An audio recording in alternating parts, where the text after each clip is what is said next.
আমরা তো মনে করি আল্লাহর উপরে তাওয়াক্কুল করব, আমি চলে যাচ্ছি, ছেলে ফেলে আল্লাহ দেখবে, আমি চাকরি বাকরি করছি না, আল্লাহ ভরসা। এরকম তাওয়াক্কুল আছে নাকি আমাদের দেশে? আছে।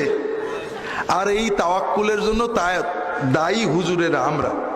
কারণ আমরা যত ওয়াজ করি সব পীর বুজুর্গদের গল্প, ঠিক না?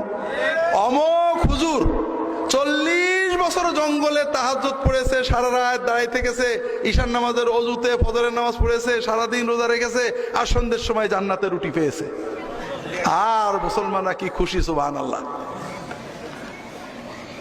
ভাই এটার নাম ইসলাম নাকি? শুধু হেসেন না ভাই।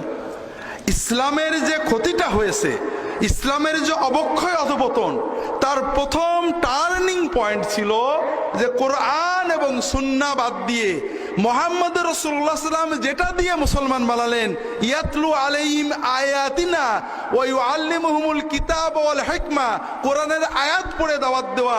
মুসআব ইবনে উমাইর যেটা দিয়ে দাওয়াত দিয়েছেন, মুহাম্মদ রাসূলুল্লাহ সাল্লাল্লাহু আলাইহি ওয়াসাল্লাম যেটা দিয়ে দাওয়াত দিয়েছেন, হে আরবের বর্বর মানুষদের হৃদয় জয় করেছেন।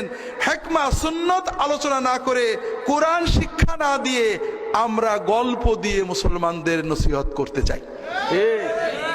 হাজরিন, এই গল্পগুলো আমরা কোনো ওলি আল্লাহদের বিরুদ্ধে বলছি না, ভুল বুঝেন না। ভুল বোঝা অথবা ভুল না বুঝেও অপব্যাখ্যা করা এটা আমাদের অভ্যাস।